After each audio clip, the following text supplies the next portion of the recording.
Hisar police doctor अर्चना गुप्ता के खिलाफ कोई कार्रवाई करेगी? एक विशेष वर्ग के लोगों को नौकरी देने का काम किया। आज संपत सिंह पहुंचे हुए थे हिसार के पुलिस कप्तान के पास। हिसार के पुलिस कप्तान साहब को उन्होंने एक शिकायती पत्र दिया है, 2 पन्ने की चिट्ठी है। उस चिट्ठी का मजमून जो है आप उसे मोटा मोटी पढ़ सकते हैं। कह रहे हैं कि डॉक्टर अर्चना गुप्ता ने जो कहा है वो संविधान के धाराओं के कई धाराओं के तहत समाज के अंदर विश्वमन करने वाला कह सकते हैं, समाज के अंदर आपसी जो भाईचारा उसको तोड़ने वाला है। हिसार के पुलिस कप्तान को एक शिकायत देकर के मांग की। उस आंदोलन में अराजकता, उस आंदोलन में आतंकवादी, आप सबने देखा कितनी बड़ी संख्या में पुलिसकर्मी घायल हुए। दोस्तों नमस्कार, मैं संजय मग्गू और मौजूद है देश रोजाना के डिजिटल मीडिया मंच पर। भारतीय जनता पार्टी की प्रदेश अध्यक्ष हैं डॉक्टर अर्चना गुप्ता। लगभग 3 महीने होने जा रहे हैं उनको प्रदेश अध्यक्ष बने हुए। तमाम कंट्रोवर्सी से जुड़ गई हैं, तमाम प्रकार की कंट्रोवर्सी उनके साथ जुड़ती जा रही हैं लगातार। और अब एक कद्दावर नेता है हरियाणा के, कई बार हरियाणा सरकार में वजीर रहे हैं, कई बार हरियाणा के अंदर विधायक रहे हैं।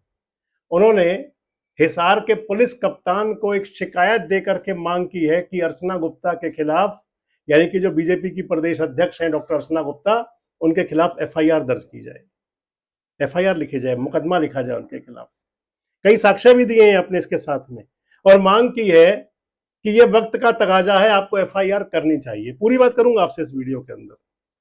दरअसल डॉक्टर अर्चना गुप्ता जो बीजेपी की प्रदेश अध्यक्षा हैं, कभी विशेष वर्ग की बात करके, कभी जैनजी को आतंकवादी बोल करके, कभी कुर्ते खूंटी पर टांग करके, तमाम प्रकार के बयान तो और भी बहुत हैं, लेकिन ये ऐसे बयान हैं जिनको लेकर के तमाम कंट्रोवर्सी है। हालांकि उन्होंने बैकफुट पर भी आई, जो बातें कही थी उसको लेकर के खुद बैकफुट पर भी आई कई बार। परंतु एक बार, बड़ी पुरानी कहावत है कि एक बार अगर तीर कमान से निकल जाए तो वापस नहीं होता। उसी प्रकार से अगर आपके मुंह से, आपकी जुबान से जो शब्द निकल जाए वो वापस नहीं हुआ करते। इसीलिए पुराने लोग कहा करते थे कि तोल मोल के बोल, यानी कि जो आप बोल रहे हैं पहले सोच समझ करके बोलें। अब पूरा वाक्य तो आपको पता है, आपके साथ दोबारा दोहराऊंगा अभी। लेकिन संपत सिंह जो हरियाणा सरकार के मंत्री रहे हैं, हरियाणा के कद्दावर नेता हैं, इंडियन नेशनल लोकदल में चौधरी देवीलाल की फुलवाड़ी के ऐसे वो फूल महकते रहे थे। कई बार विधायक बने, हरियाणा के गृह मंत्री भी हुए, हरियाणा के वित्त मंत्री भी हुए, हरियाणा के एक्साइज टैक्सेशन मिनिस्टर भी रहे, कई महत्वपूर्ण डिपार्टमेंटों में काम किया। हरियाणा के अंदर नेता विपक्ष भी रहे, हरियाणा की विधानसभा में विपक्ष के नेता भी थे। भट्टू कला से विधायक बना करते थे पहले। और संपत सिंह जी के नाम ही रिकॉर्ड बना चौधरी भजनलाल की धर्मपत्नी जसमा देवी जी को विधानसभा का चुनाव हराने का। आज संपत सिंह पहुंचे हुए थे हिसार के पुलिस कप्तान के पास। हिसार के पुलिस कप्तान साहब को उन्होंने एक शिकायती पत्र दिया है, 2 पन्ने की चिट्ठी है वो। उस चिट्ठी का मजमून जो है आप उसे मोटा मोटी पढ़ सकते हैं कि कह रहे हैं कि डॉक्टर अर्चना गुप्ता ने जो कहा है वो संविधान के धाराओं के कई धाराओं के तहत समाज के अंदर विश्वमन करने वाला कह सकते हैं, समाज के अंदर आपसी जो भाईचारा उसको तोड़ने वाला है। और मांग की है पुलिस कप्तान से कि बीएनएस की जो धाराएं हैं, भारतीय न्याय संहिता की धाराएं, संबंधित धाराओं का जिक्र भी किया है। मांग की है कि इन धाराओं में मुकदमा दर्ज किया जाए। साक्ष्य के तौर पर दिए हैं तमाम उनके बयान, और आपसे मैं भी जिक्र कर दूं कि आखिर बातें रही क्या है। दरअसल डॉक्टर अर्चना गुप्ता पिछले काफी समय तक पूरे हरियाणा के दौरे पर रही हैं। हरियाणा के दौरे के दौरान वो हरियाणा के तमाम जिला मुख्यालयों में गई, उनके स्वागत समारोह कार्यक्रम हुआ भी करते हैं। जब कोई नया दायित्व किसी को मिलता है तो कार्यक्रम होते भी हैं। और फिर यहां तो एक बड़ी बात थी, क्योंकि इधर तो प्रधानमंत्री नरेंद्र मोदी और पूरी एनडीए भारतीय जनता पार्टी लगी हुई है नारी शक्ति, नारी वंदन अधिनियम को पास कराने के लिए। महिलाओं को जो लोकसभा की सीटें वर्तमान में है उनको 1.5 गुना करके, और फिर महिलाओं को तीसरा हिस्सा देने की बात है। और इसी बीच में ही डॉक्टर अर्चना गुप्ता जो है वो भारतीय जनता पार्टी की प्रदेश अध्यक्षा बना दी गई।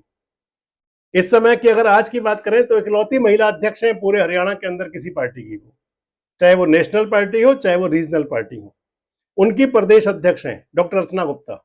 और चर्चाओं में कैसे रही, एक बार पहुंची हुई थी एक कार्यक्रम में और वहां जा करके उन्होंने कह दिया कि हुड्डा साहब जो है वो राय ना दिया करें, उनके टाइम में विशेष वर्ग को नौकरी मिलती थी। आप सुन लीजिए क्या कहा था। कार्यकर्ता उनके आगे पीछे चक्कर लगाते थे, उन लोगों को नौकरी देने का काम किया। एक विशेष वर्ग के लोगों को नौकरी देने का काम किया, एक विशेष वर्ग के लोगों को नौकरी देने का काम किया। जब विशेष वर्ग की बात चली थी तो उसके बाद में यू टर्न लिया था मैडम गुप्ता ने। मैडम ने यू टर्न लेते हुए कहा था कि मैंने विशेष वर्ग किसी जाति समाज के लिए नहीं कहा है, मैंने तो विशेष वर्ग उनके लिए कहा है कि जो कुर्ते पहन करके, सफेद कुर्ते पहन करके, धोती कुर्ता पहन करके पहुंच जाते थे सचिवालयों में, थानों में, मिनी सेक्रेटरिएट में दलाली करने के लिए। नहीं, दलाली जोड़ दिया था, नौकरी की दलाली भी कह दिया था और तमाम दलाली कहा। उनके कुर्ते जो है वो खूंटी पर टांग दिए। बात हुआ करती है अंदाज, बोलने का अंदाज क्या है। बातें तो पहले भी रही हैं, लेकिन जिस अंदाज में डॉक्टर अर्चना गुप्ता ने कहा वो अंदाज चुभने वाला था, उन लोगों को चुभ गया। यानी कि जिस बात की सफाई देने आई थी, सफाई के अंदर जो एक पुरानी कहावत है, एक करेला और ऊपर से नीम चढ़ा, उसी कंडीशन पर आ गई। एक तरफ पहले कहा कि विशेष वर्ग और उसमें विशेष वर्ग में कुर्ते टांगने वाली बात कर दी। वैसे मैडम गुप्ता का एक बयान और चर्चाओं में बहुत था, जब उन्होंने जैन जी को कहा था आतंकवादी। ध्यान होगा आपको जंतर मंतर का वो आंदोलन, जिसके बाद धर्मेंद्र प्रधान का इस्तीफा हुआ था देश के शिक्षा मंत्री का, और जब डॉक्टर अर्चना गुप्ता से पूछा गया तो उन्होंने कहा था कि उनमें तो आतंकवादी थे। हालांकि यूटर्न बाद में लिया, उसमें भी पहले कहा था आतंकवादी। आप सुन लीजिए। उस आंदोलन में अराजकता, उस आंदोलन में आतंकवादी, आप सबने देखा कितनी बड़ी संख्या में पुलिसकर्मी घायल हुए, कितनी, एक महिला पुलिस कांस्टेबल की तो डेथ भी हो चुकी है, एक पुलिस वाले अधिकारी की आंख चली गई। तो ये सब शोभनीय नहीं है। और बाद में यूटर्न ले लिया था उसके अंदर भी। यूटर्न कितने भी हो, लेकिन जो कही गई बातें होती हैं वो रिकॉर्ड पर आ जाती हैं। अब संपत सिंह साहब गए हुए हैं। संपत सिंह जी आपको बता दूं 70 के दशक से राजनीति में सक्रिय हैं। पहली बार 1980 के अंदर इलेक्शन लड़ा था उन्होंने, 77 में भी चुनाव लड़ा था, फिर 80 में चुनाव लड़ा था, 80 में इलेक्शन लड़ा था, 1980 में वो उपचुनाव था। उस उपचुनाव में संपत सिंह विधायक बने थे। उसके बाद से कभी उन्होंने पीछे मुड़कर देखा नहीं। चौधरी देवीलाल के बहुत करीबी नेताओं में और चौटाला, ओम प्रकाश चौटाला के बहुत नजदीकियों में शामिल रहे। चौधरी ओम प्रकाश चौटाला से कुछ रुसवाई हुई तो फिर कांग्रेस में चले गए थे। बीच में कुछ समय भाजपा में भी रहे थे। हालांकि संपत सिंह जी भाजपा में रहने की बात को मानते हैं नहीं। आजकल फिर लोकदल के अंदर है, इनेलो में, इंडियन नेशनल लोकदल के संरक्षक हैं, आज पैट्रन है आजकल। उन्होंने पुलिस कप्तान को शिकायत दी है। क्या होगा इस मामले में? क्या हिसार पुलिस डॉक्टर अर्चना गुप्ता के खिलाफ कोई कार्रवाई करेगी? क्योंकि एक बयान हांसी में ही दिया गया था। क्या जो शिकायत दी गई है ये किसी राजनीति से प्रेरित है और या फिर हरियाणा के अंदर किसी बड़े आंदोलन की आहट? कमेंट बॉक्स में अपनी राय जरूर दें। जुड़े रहें हमारे साथ, देखते रहें देश रोजाना। हमारे साथ जुड़े रहने के लिए सब्सक्राइब करें देश रोजाना के YouTube चैनल को और नई वीडियो की नोटिफिकेशन पाने के लिए बेल आइकन जरूर दबाएं। अगर आप ये वीडियो Facebook या Instagram पर देख रहे हैं तो पेज को लाइक और फॉलो जरूर करें और ज्यादा से ज्यादा शेयर करें।